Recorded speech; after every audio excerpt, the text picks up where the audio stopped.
On this three-part special of Thurston County Connection, I'm exploring civility from a lot of perspectives. For this first part, I will speak with our youth in middle school about what civility means to them. We'll hear from 6th, 7th, and 8th graders about how they work through conflict with their own age group as well as with adults. You won't want to miss it.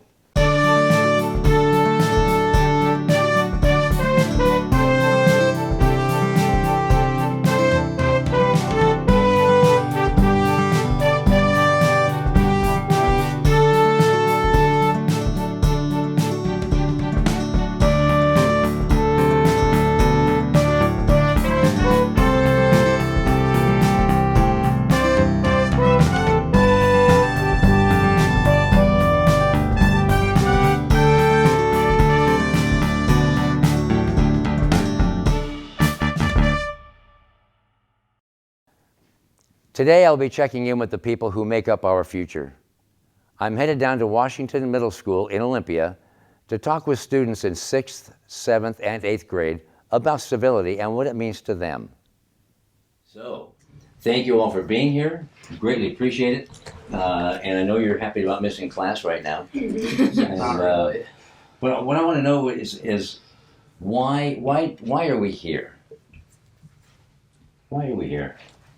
Why is this an issue? Why is it important? To share different perspectives of how we believe what civility is. Okay. Anyone else? Gavin? Yeah, thank you. This can also kind of help us reflect, especially for the 2020 presidential campaign next year. So maybe this can also give not us a lesson for us future citizens, but also to the general public. Okay. And I would just point out that civility is everywhere in our conversation. It's everywhere in our country, not just political and not just social media, but it's pervasive. It's everywhere. So I don't want you to limit it by just social media, or just at school, or just in politics, or just at home, or just in Bieber. I don't want this to be limited, but that's a good point. Good point. Anyone else?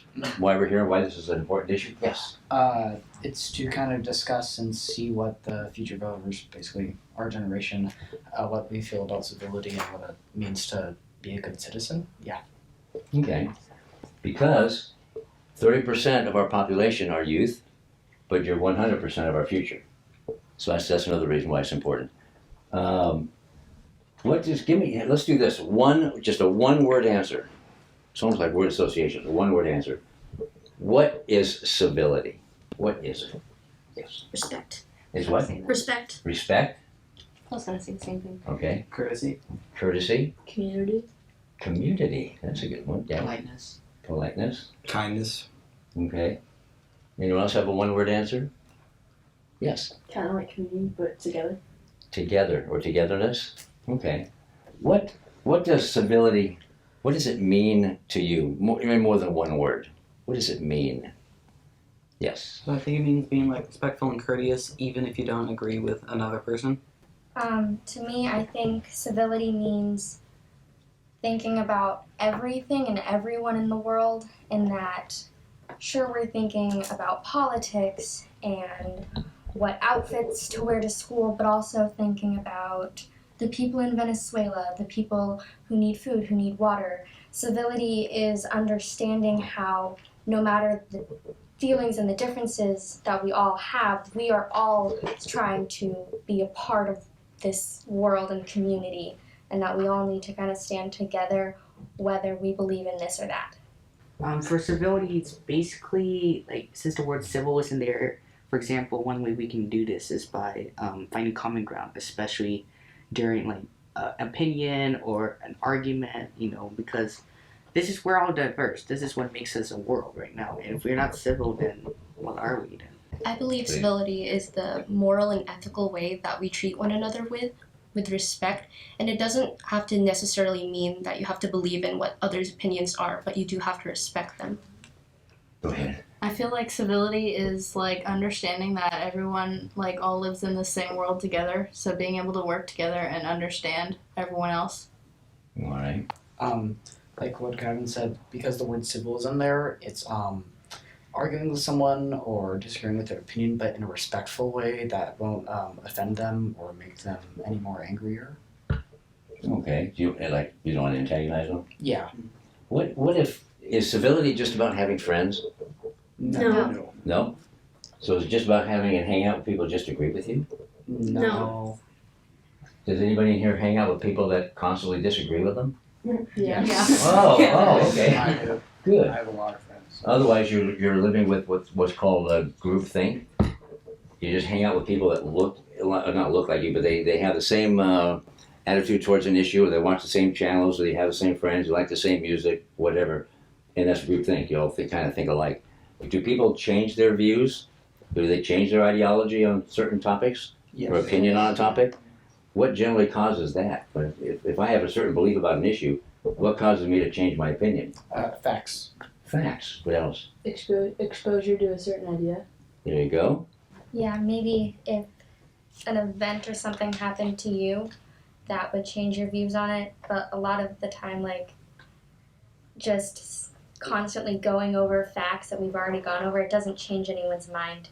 And I think that for someone to truly change their mind about something, they have to kind of face it in real life, in the actual world, to get a better understanding of it. What issues are important to you? National security. National security. Well, these are big topics. Yes. Climate change and gun violence. Oh, okay. Equality. Equality. Among Everything. everything. Women, race, LGBT, all of it. Good, okay. What is it you can do individually to promote civility in your home, in your neighborhood, your school, or general whatever?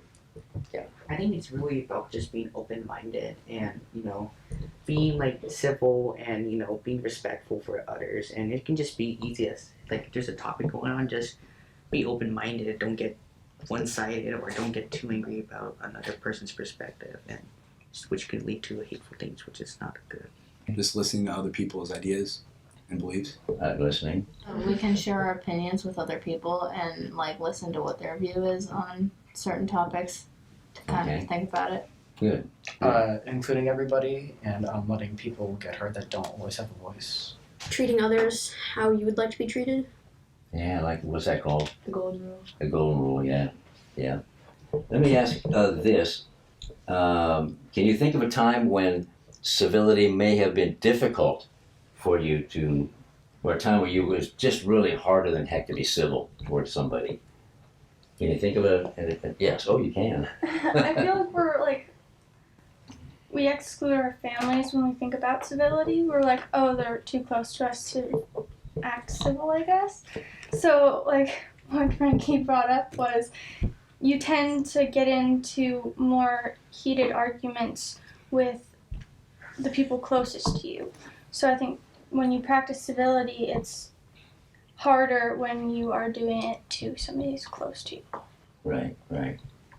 Yes. When they appear as an obstacle to a goal of yours. Oh. So you want to get something or somewhere. And if they're in the way of it, you're less likely to be civil to them or value their opinion. You just want to keep looking straight ahead at your goal. How do you sort through that then when that confronts you? You have to kind of take a step backwards and really think about what they're saying instead of getting your own goals muddled up with what they're saying. Okay. Think about it independently and not in relation to what you want. Right. Change your goal, perhaps even. When someone says something or has an opinion that is, or just is either something, or is either sexist or racist, and you don't want to just scream at them and say, hey, that's not a nice thing to say. You have to be civil and engage in conversation with them. When someone says something just kind of crude, it's hard to be civil with them. I'm going to imagine you come into contact with folks that you're not capable of changing their mind, and they're not capable of changing the subject, right? And the same with you, perhaps. Just be aware of your own self-awareness that maybe no one's going to convince you, or you're not going to convince them. But remember, if you can change the topic, sometimes that helps too. If someone is completely uncivil with you, Do you know where you can go? What would you do? Do you get help? Or do you go talk with someone? What do you do when someone's completely uncivil with you, Frankie? You leave. Just walk away. Yes. Okay. If it is getting to the point where it's very serious, you can talk to a trusted adult, like the counselors here, a teacher, like what we did, the connected survey, so at least you can talk this with someone you trust personally. That's brilliant too. Go to someone, a trusted adult that you know will kind of help you see through this as well. And it might be at school, it might be someone at home. You know, it might be a relative that lives outside your home. Yes. Ignore them. Like if they see that you don't really care about what they have to say, they're not going to continue to bother you. Okay, and that probably works for the vast majority of folks, I would think. Did you have? Okay, go ahead. If it's continuous, well, then that's considered a form of bullying. So then it becomes serious, and then you have to you should talk to a counselor or maybe even the principal, or also someone you trust for Did sure. you hear that? Bullying. Yeah, bullying's uncivil. Okay. Yes. Don't be the bigger person. Don't stoop to their level. Yep. Don't let them drag you down. If it's just being really terrible, just say to their face, "Hey, why are you being like this? I'm being civil to you. I'm trying to hear out your point and your opinion, and you're just being uncivil. Why are you being like this?" Just tell them what they're doing is wrong, and if they stop it, then don't listen to them after that. Calling them on it. Yeah. But again, that takes a lot of internal strength and courage to do that. But you're not alone. I feel like bullying has a lot to do with like incivility and judgment, and it's like having false ideas, I guess, or like false opinions about some person to where you want to repeat that behavior towards that person, but it doesn't necessarily mean it's true. It's just their opinion that they want to get out there, and they just take it too far. It has something to do with like incivility and judgment, and how it's having a person is having false opinions about someone else, so they kind of want to get their opinion out there, but they take it too far because they don't feel heard. Does it bother you folks when somebody paints you with a false motive? I don't mind it as much because I usually recognize it just as an attempt to devalue my opinion, which I see as, kind of belittling, really uncivil, but I just recognize the fact that I'm not the person they're describing me as, and I just take comfort in that, and then I don't have to get heated because I know that they're wrong. Maybe, I don't know that, but I know that what they're doing is wrong and how they're acting is wrong. So, Are you aware of the times where you have painted a false motive on someone? Yes. yes. Yeah. Yeah. And you can do that in your head, Okay. but as soon as you say something, then it takes on right or wrong. Mm-hmm. Go ahead. That's true, because I feel like we all unconsciously judge someone before meeting them. That's just something that happens in our head. Right, now that's profiling. And what do we hear in the media all the time? Profiling is, Racial. well, it could be racial, but just profiling is wrong, Stereotypes. right?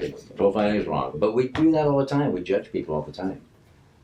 Because you're looking at somebody or a situation or a circumstance, and you start coming up with ideas based on your upbringing, based on all kinds of experiences and such. And I would just, of course, caution you about that, but everybody does that, whether it be racial or gender or ethnicity or religion or whatever the topic is. That really gets in the way of a lot of productive, meaningful relationships. Yes. When it comes to judging and being judgmental and having preconceptions, I find this to be kind of an interesting topic in that you have to, in yourself, sort through all of the informations and, I guess, judgmental things you are getting off of the different people from your meeting. Like, if you meet someone and you see them and maybe they're wearing ratty clothing, you can think, oh, maybe that person doesn't have as much money, and that's a judgment. But it's also a judgment if you're like meeting someone on a bus and like, oh, I don't want to sit by that person, something is telling me not to. And those are both put under the category of being judgmental, but what's interesting to me is that they're also so different in that one of those is something in you that is saying, this isn't a situation I want to be in with that person, and the other one is much more just guessing and judging, which I've said a lot at this point. But it's interesting to me thinking about all these things because judging is such an umbrella term, and we put such a negative connotation to it. But the problem with that is that also gives us a reason to make judging invalid, in that, like I said, that person makes me uncomfortable, I don't want to be near them. That's just being judgmental. That's invalid. But it's not. And so that's something I find really interesting about judging, and just that bad connotation, and it gives people the right to make your feelings invalid when in fact they could be. And it could be a matter of your safety. I hope you folks watching this at home, it's too bad you can't experience this, but I am sitting in among brilliant young ladies and gentlemen. I mean, these just canny people right here. Because there's and you just hit it right on the head. Have you read the book, The Gift of Fear? I knew it, because you were talking to it. Oh my goodness. You read it. I've read some of it. I have not finished it. The Gift of Fear by Gavin de Becker talks about that. We all have an innate sense in us that when I see a situation, I'm walking down the street and I see something up ahead that just kind of, the hair on my neck kind of stands up and I get goosebumps and I cross the street. I could be judging, I could be wrong, but it's safety. It keeps us safe. And that's important. You're smart. Good reading. And there's also Fearless. He did another one about Fearless. Mm-hmm. And there's just brilliant books to read, and it's just about that. How we judge situations and or people, and you might be right or wrong, but it's also a safety mechanism that we have innately inside of us. Very well said. As students, or as young people, I should say, because you don't have to be a student, do you think that your thoughts and opinions are respected and addressed? Not all the time. No. Not all the time? Yes. In highly political or more, I guess, adult affairs, they don't value our opinion as much. Even though we're not able to vote, we still have to live in what other people decide for us. We are seen as entitled in this day and age. There's a lot of depictions and everything that we're always on our phones, we're always doing this. I haven't really found many positive things about us anywhere, and that really hurts adults' opinions of us, and that affects how much they respect us, want to protect our rights and opinions. Let's say that a college was shot up instead of a middle school or a high school, like that's happening now. Let's say that like a college was shot up, and then with people who could vote and change things, and people whose opinions are more respected, there'd be, I think, a much bigger outcry. Okay. Yes. I think kind of like what Frankie said, about us with our phones and stuff. I think it's based really on stereotypes, because we're considered a minor because we're under 18, but still, I mean, the stereotypes really have to play us out. I get it. I guess it does. But, they don't see that what we're capable of and what we have and what we are and mature. Let me ask you guys, again, that's everybody, give me some advice. What can I do to promote more civility? I'm in a position of not power, but great responsibility and authority. What can I do to promote more civility? Keep doing this. This is good. This gets people out there. It gets our voice out. Okay. Yeah. I know Oregon kind of had like a bill where 16-year-olds can vote. I don't know if it got passed or not, but I'm not seeing like a vote for like us teens, especially for like still considered a minor, but just like maybe do like an open forum, maybe encourage teens to encounter city town hall meetings so we can get those voices who are not heard. Good idea. Probably like something like this, but on a bigger scale, with more people who are going to be deciding what we do, like how we're going to live our lives based off state and federal laws. Like people who are going to be making these laws don't know what we think. They don't they don't truly ask most of the time. So it'd be good if we were able to talk openly without them judging us and having a civil conversation with the people who are going to decide how our future is going to be. With understanding. You said Finding, earlier. sorry. That's right. Finding safe environments. For, What is that? Finding safe environments for teens, adults, everyone to be able to discuss these different ongoing issues. In a safe place, yeah. Okay, and, oh yes. Having more student representation in like city council meetings, or I don't know how the Thurston County meetings and stuff works, but there as well, just so we can voice our opinions and laws that are going to affect us really locally. Okay, that's a good idea. If you do more of this in like different places, because in this place we're more liberal here. So like if you go to like Texas where it's more conservative, and you ask more people, I feel like you'll have a different perspective on everything. That's true. Move around regionally. Kind of doing this more, but just listening to other people around you. Like us, we were all kids who were nominated by teachers, that we're all good students and that sort of thing.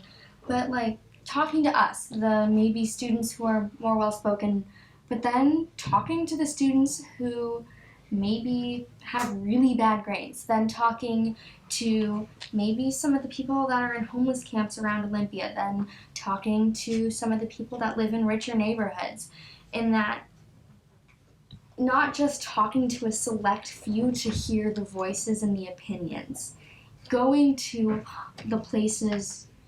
all the different places and getting the most diversity so that you can really see what it is that we all struggle with, what are the things that we all would like help with, and then also helping out with the individual things.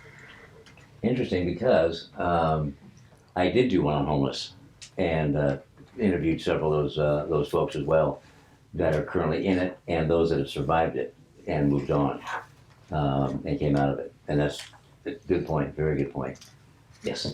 Maybe an idea of distributing the idea of civility among the youth is speaking and making a presentation about civility among different schools in our community. Okay. Frankie.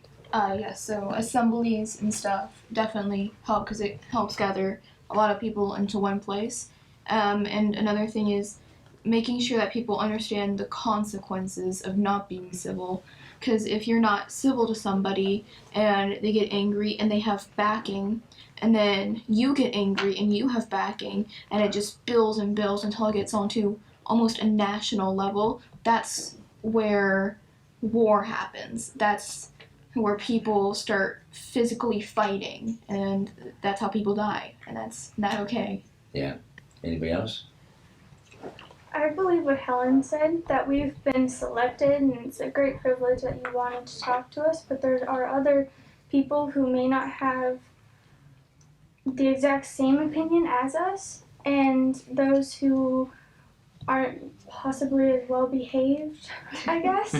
The uncivil peoples in our youth need to learn how to be civil, and they can express their opinion in a more calm environment. I think Floyd has a song that I love, and one of the verses in that is "With the silent unite in a common accord." It's beautiful about helping people that are down and don't have a voice. So let me ask everybody collectively: was this of value to you? Yes. Yeah. Yes. Greatly. All right, then everybody stand up and put your hands in the center. And on 3, what's it going to be? Be civil. Yes. If you can reach. Climb on the table. Wow. 1, 2, 3. Be civil. There we go. Yeah, thank you very much. Thank you for watching. Next week, I'll be speaking with college students from our capital county about civility and what it means to them. Be sure to tune in next week for the second episode of our 3-part series on civility.